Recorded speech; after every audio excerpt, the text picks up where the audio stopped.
Assalamualaikum warahmatullahi wabarakatuh. Selamat pagi. Semangat pagi. Semangat bermain. Berjumpa lagi. Bertemu lagi. Dengan Om Mumun di channel Om Mumun Sharing. Pada kesempatan kali ini, kita akan bermain Candy Crush Saga. Namun sebelum kita lanjut ke video selengkapnya, jangan lupa untuk like, komen, dan share. Bagi yang baru pertama kali berjumpa dengan channel Om Mumun ini, silahkan nyalakan tombol subscribe-nya, serta nyalakan tombol lonceng notifikasinya. Agar tidak ketinggalan video-video menarik dan bermanfaat dari Om Mumun, tonton video ini sampai selesai agar lebih happy. Mari kita saksikan video ini selengkapnya. Tololnya lagi, kenapa lo gak minta antar laki lo? Dan yang lebih tolol, kenapa gue mau? Lo pernah gak sih waktu kuliah tuh nemuin temen lo yang punya kosan tambah es buat keras banget? Rasa jaksel, hijau oke. Rasa Jawa nih, sugar. Kalau betul Jokowi tulis ketika mengatakan umpatan Rocky Gerung hanya masalah kecil saja, seperti kata Pak Jokowi, dan dia akan tetap fokus kerja, maka Jokowi langsung dinilai sebagian masyarakat sebagai seorang negarawan. Nah, repotnya nanti kalau yang ikut dalam demo dan ternyata cuma 1 atau 2 ribu saja, apakah tokoh pemrakarsa demo itu tidak malu dan makin melambungkan nama Jokowi?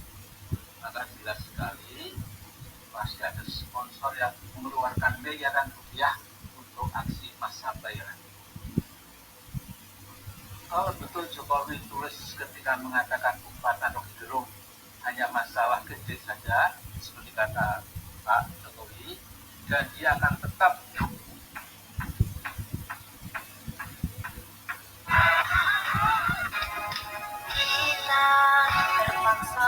bisa untuk mencari arah, tiada untuk membatalkan yang nyata. Engkau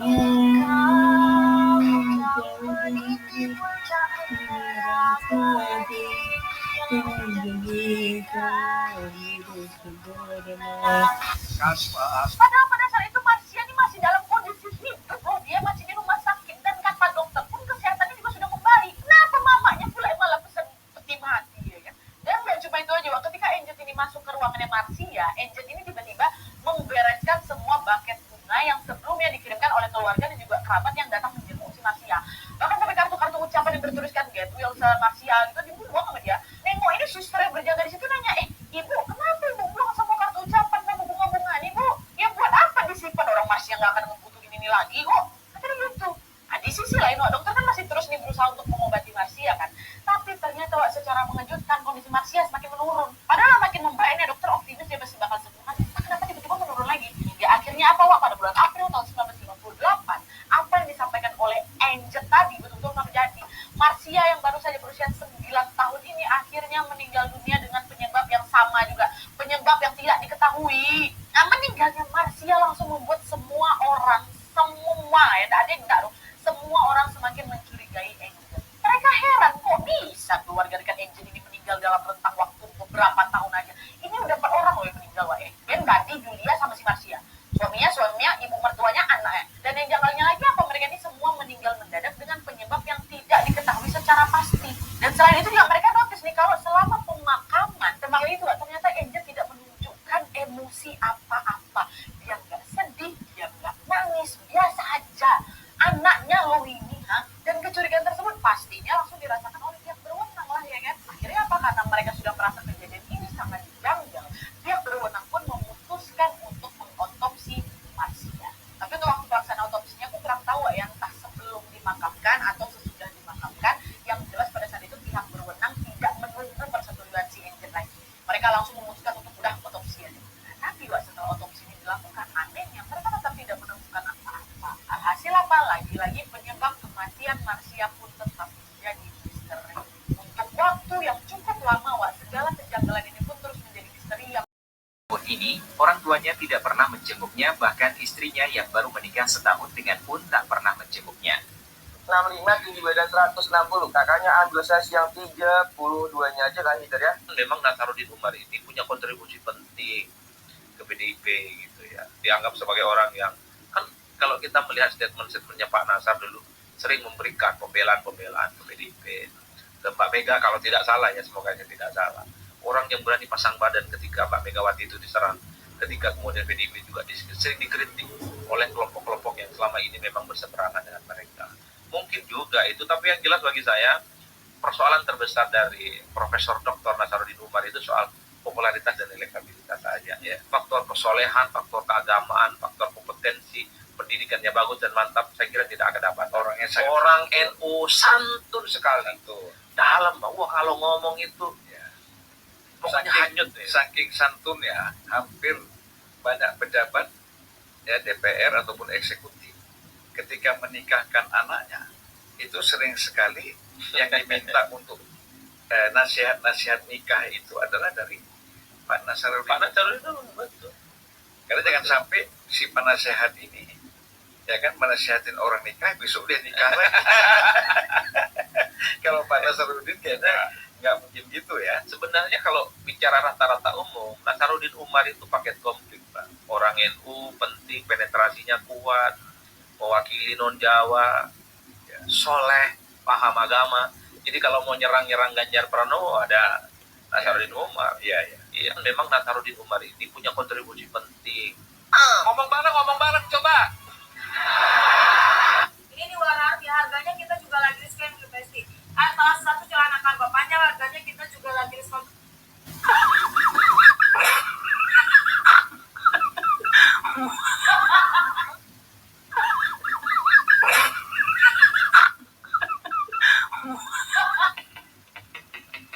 Banyak yang nanya serumah barang keluarga besar bikin jadi berantem gak sih? Terus yang bayar listrik siapa? Privasinya gimana? Atau sesimpel GrabFood gitu nanti pada sirik atau enggak? Coba aku jawab satu-satu. Justru kita tinggal serumah itu ngebuat kita banyak interaksi. Ada berantemnya, ada senangnya. Lagian walaupun satu rumah kita jarang ketemu juga. Kita berdua belas ya punya kehidupan masing. Persen 28. Gara di titik gue ada yang malah ngobrol tentang beseran, gue jadi pengen cerita tentang kenapa gue resign. Makanya bilang, teh, kayaknya kalau di rumah ada wangi-wangi bayi, suara-suara bayi, kayaknya kita akan lebih menyenangkan gitu ya. Ya gue kan dari lahir emang udah orang kaya. Maksudnya gue bukan terlahir dari tukang beca atau bukan. Emang keluarga gue kan keluarga. Saya akan tutup dengan mengatakan belajar macam Udah. Udah.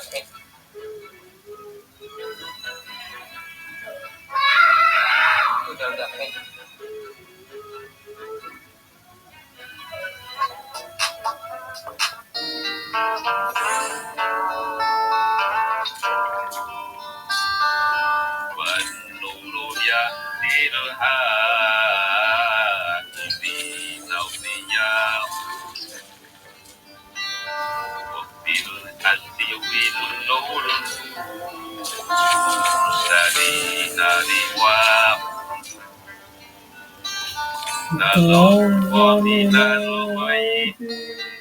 Menteri Keuangan Sri Mulyani Indrawati mengungkapkan ada 3 nama menteri yang selalu meminta uang ke Kementerian Surya Paloh yang punya stasiun televisi bernama Metro TV itu merasakan benar waktu Pilgub DKI stasiun televisinya dihajar habis oleh pendukung Anies Baswedan yang menamakan diri mereka kelompok 212.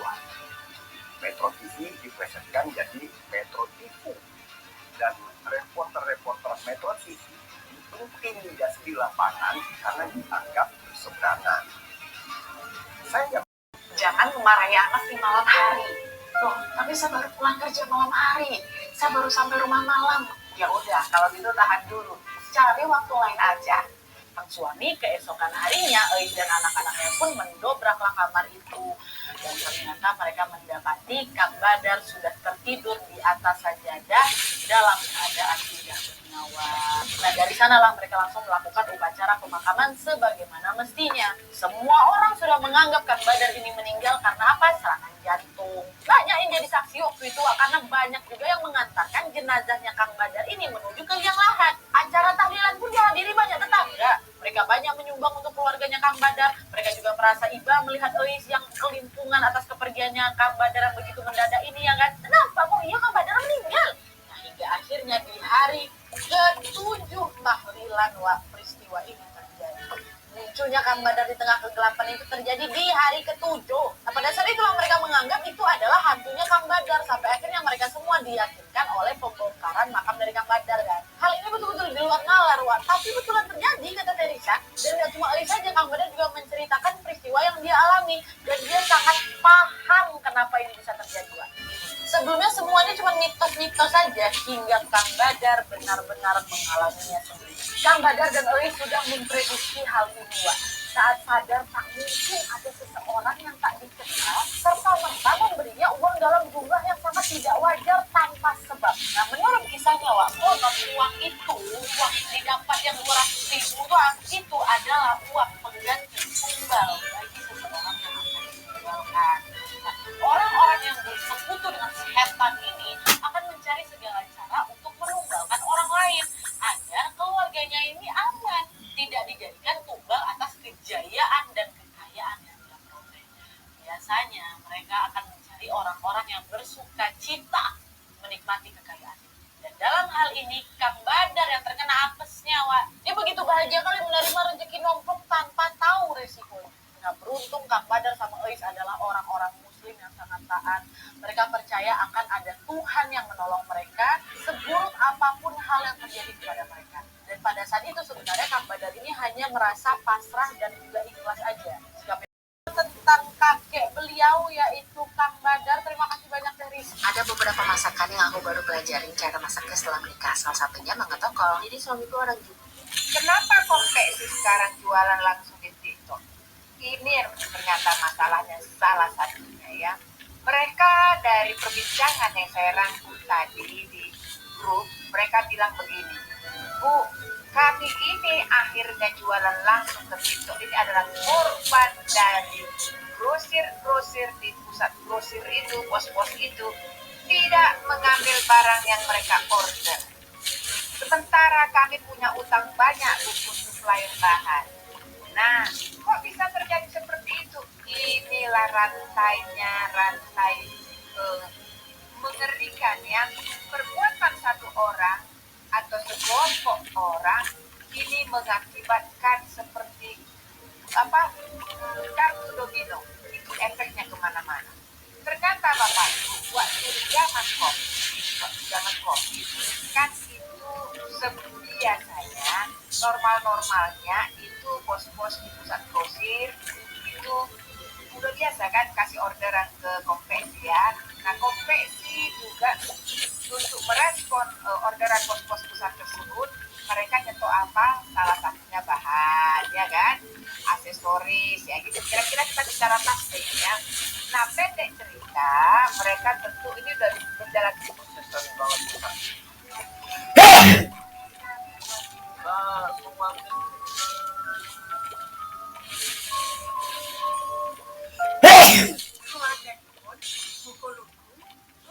Katanya Ratu mau lahir kembali nggak jadi ya? Hah? Nggak jadi Ratu. Jadi aku nggak suka. Kayaknya cuma bohong. Ratu apa say? Kenapa sih ngomongin bohong? Iya suka bilang aku nggak disiplin, bilang aku jelek. Padahal yang jelek. Emang bener aku kan orangnya nggak mau berantem. Nggak mau berantem. Jadi aku ngalah aja. Tapi kata teman malah aku bego lu kalau nggak bilang itu sekarang gue nggak mau bego gue bilangin. Kalau itu salah itu perkataannya. Kenapa nggak ngomong di depan ayahnya? Gue kan nggak level. Ngapain gue berantem gitu loh? Level gue bukan dia. Kau udah mau level aja udah itu mau. Itu bukan itu lo kodok. Katanya Ratu mau lahir kembali nggak jadi ya?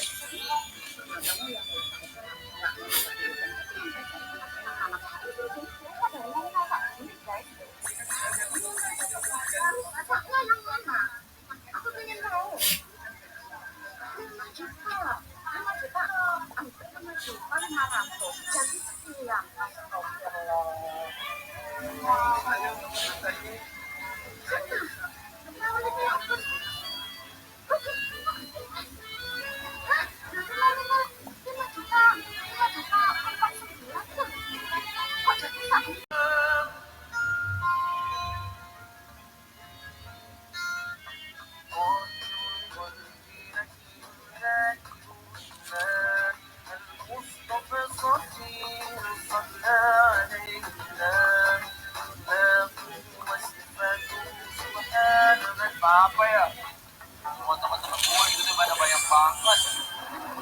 kan kayak gitu.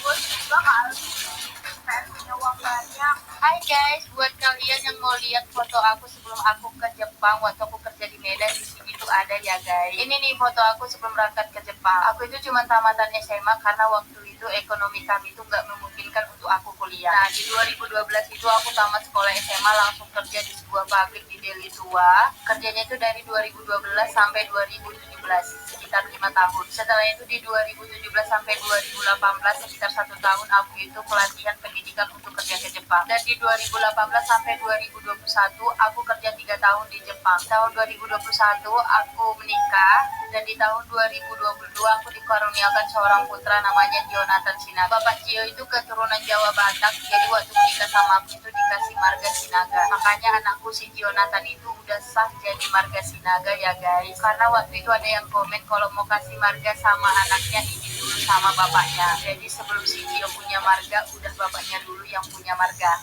Beda kali kan waktu gadis sama yang sekarang. Maklumlah kalian yang udah jadi emak-emak sekarang guys. Hai guys, buat kalian yang mau lihat foto aku sebelum aku ke Jepang waktu aku kerja di Medan, di sini tuh ada ya guys. Ini nih foto aku sebelum berangkat ke Jepang. Aku itu cuma tamatan SMA karena waktu itu ekonomi.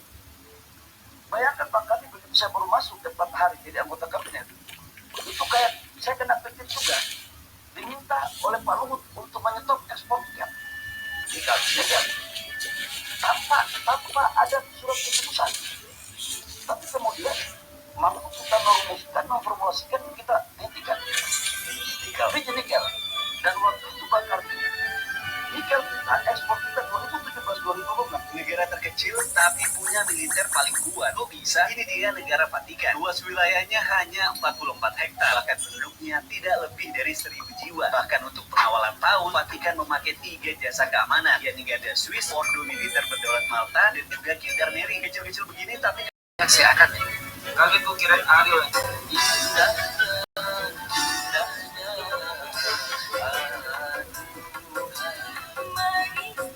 Sebelum kita pergi ke pesta, ini kita lagi bahas sesuatu sama Pak Tua, Tante, dan juga Mak Tua. Nah, ini aku membuatkan amplop, ternyata putihnya macet guys, dan akhirnya bisa juga. Kita ke pestanya diantar tulangnya si Gio, dan sesampainya di pesta, ini kita mau langsung makan misep guys. Kayak mana lah gak lapar ya kan, kadang-kadang di pesta itu makannya bisa sampai jam 2, jam 3 sore. Ya udahlah langsung makan ini aja dulu, kita nggak cepat. Kalau di kampung-kampung, kalau pesta itu memang banyak yang jualan kayak gini, ada yang jualan mie, jual jajanan, bahkan ada juga yang sampai jual tua. Padahal aku belum selesai makan, Gionya udah bangun aja guys. Ya udah Gionya mau beli jajanan aja supaya nggak gangguin mamanya makan. Inilah anakku ini kalau di pesta. Bisa disalaminya nanti semua orang itu, kalian tengok lah ya, disalami sana, salam sini. Tapi yang ianya orang-orang mau pula disalami anakku. Udah macam mau pergi merantau kok ya Gio ya. Ya udah hati-hati di jalannya Gio. Amang tahe pangumane sudi tangan di rumane. Oh, bolak balik mesti ada yang 2 kali disalamnya. Begitulah guys, anak kecil itu masih. Yang namanya satu itu adalah Aku ra ikhlas mah, besok nang akhirat tak tagih. Kalau ikhlas berarti tidak ada tanggung jawab mah. Baik. Jadi isu sampai teko nang akhirat barang iki lho. Lha wong ning kene ning donya ini sak Indonesia, sak Surabaya ngono sampean golek ya kangelan kok. Apa maneh arepe lagi ning akhirat. Kowe ora gua akeh ning kono tumplek-blek. Wis mulai jaman baole sing ning akhirat kae. Piye lek mung golek itu buatri. Nek jan wis to ikhlasno dikandani kon ikhlasne kok. Bukan oleh rezeki dhewe to teko liyane sampean iki. Wis ikhlasno. Iku pelajaran buat sampean, ora usah melok investasi bodong. Ngono kuwi belajar esuk nek ora usah melok ngono kuwi. Ditabung dhewe duwite. Wis ora usah repot-repot nang akhirat. Wis to jarno, mulane rezekine dhewe sampean. Ini bapak mecah keringat biar diiringi hujan yang juga ikut membesar setelah. Yang tadinya gerimis berubah jadi badai, wah, membuat keadaan di sekitarnya rumahnya Badar sama Ois ini terasa begitu mencekamkan. Kang Badar memejamkan mata. Seolah tamu yang ditunggunya sejak tadi akan segera datang. Dan betulah Jawa tiba-tiba terdengar suara kereta sudah dari kejauhan. Walaupun samar-samar, wah, karena kan suara petir sama hujan saling saut-sautan waktu itu kan. Kang Badar bisa mendengar dengan jelas suara kereta sudah datang. Buka matanya pelan-pelan, tubuhnya yang masih getar menahan rasa takut, Kang Badar pun langsung berdiri dari duduknya dan berjalan mendekati jendela kamar, membuka jendela itu dari luar. Nah, jendela kamar dan terbuka lebar-lebar tuh, bibir Kang Badar tak berhenti berpikir menyebut asma Allah. Tampak dari kejauhan, Wak, dari arah kebun belakang rumah tuh ada kereta kuda sedang melaju di depannya. Kebun belakang mereka tuh hanya berisi beberapa pohon alpukat aja, Wak, dan beberapa pohon-pohon lainnya. Tidak ada jalan perlintasan di sana karena hanya merupakan tanah dengan pagar yang membatasi sisi-sisinya. Kereta itu terus melaju seolah sedang melintasi jalanan yang bisa dilalui olehnya, Wak. Padahal pada kenyataannya kereta kuda itu mengambang, tak berpijak pada apapun di bawahnya loh. Nah, meski tampak tenang, Wak, sesungguhnya hati Kang Badar itu tolak kali karena pada akhirnya Kang Badar mengalami juga hal yang selama ini hanya didengarnya melalui cerita mitos mulut. Begini respon Pak Jokowi ketika menterinya ketahuan jajan saat diajak kunjungi pasar Parung Kuda Sukabumi.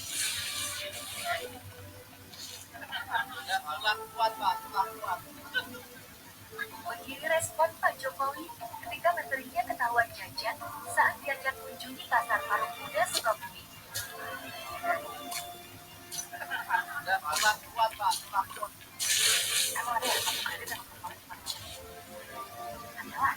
Bank Mega, approval cuma 5 menit, diskon sampai dengan 50% di berbagai merchant, dan cicilan bisa sampai 48 bulan. Apply langsung via aplikasi File atau link upload.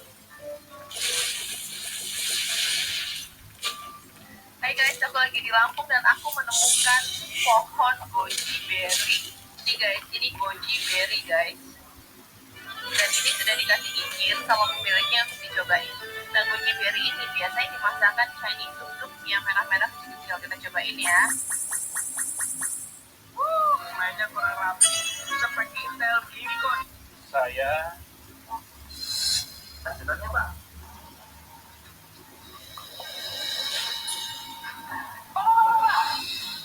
Ini, Pak. Bisa. Aku mau jual sajadah ini, Pak. Jualin ya. Akhir-akhir ini jalan saya sepi, nggak tahu kapan waktunya. Saya tuh nggak minta Bapak untuk isi kamar lagi. Gini, terus siapa nanti yang ngasuh anak ketika lu kerja? Siapa? Pembantu. Pembantu kan maksud lu? Kira-kira berapa bayar pembantu? Ada yang mau 1,5 juta. Kan gini gaji lu 3 juta nih ya. 3 juta. Oke. 1,5 pembantu. Berarti sisa 1,5 dong. Ya dong. Sisa gaji lu 1,5 nih karena yang 1,5 buat pembantu. Gitu dong. Perkiraan ongkos dan makan siang lu nanti di tempat kerja lu berapa? Kira-kira. Kita ambil contoh aja 1 juta misalkan tuh. Berarti total keluar 2,5 juta. Sisa 500 ribu. Itu worth it ya berarti. Oke, memang worth it atau enggaknya kan semua orang beda-beda toh. Jika 500 ribu itu worth it buat lu harus mempertimbangkan resiko lagi. Kita nggak akan tahu gimana cara orang tersebut membantu tersebut dengan suara kita. Sekarang gini deh, jawabnya pakai hati nurani. Ini tuh tentang kurangnya biaya dari gua atau tentang lu yang nggak bisa mengendalikan nafsu sendiri.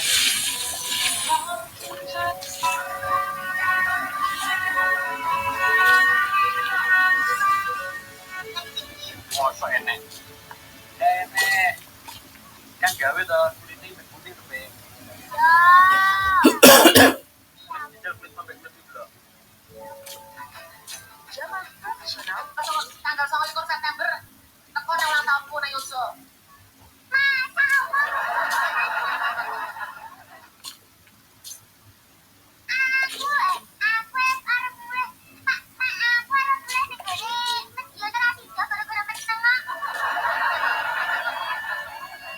Lo kan cerita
Pagi ini pagi-pagi aku ke pet dulu untuk nyuci baju si Gio. Sebenarnya kita punya mesin cuci di rumah, tapi bajunya si Gio itu nggak bagus kalau nyucinya pakai mesin cuci. Makanya kalau untuk bajunya si Gio selalu kita cuci pakai tangan. Sampai rumah langsung disambut sama anakku. Oke guys, selesai tuh ini aku mau siap-siap ke pesta. Kenapa ada adat yang namanya tulang-tulang pohobu? Nah, dulu itu mereka pas baru pengantin itu belum bayar adat, jadi cuma kayak diberkati di gereja aja yang disebut dengan jumatan satu batu.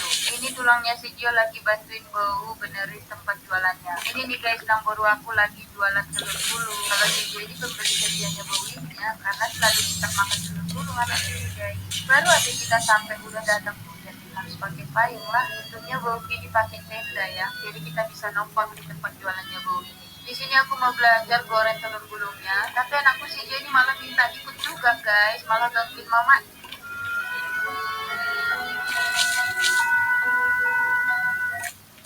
Menu road, try flip. Select the glove on the menu. Mau ada sih? Bulan lalu aku putuskan untuk tidak memenuhi harga tersebut.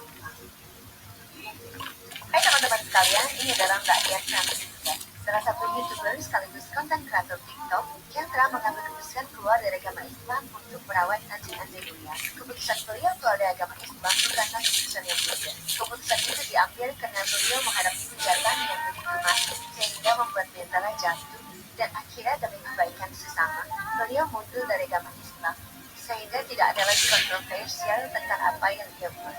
Karena saya yakin keputusan yang diambil Mbak Dian adalah keputusan terbaik untuk menyelamatkan mentalnya serta menatap dunia lebih baik.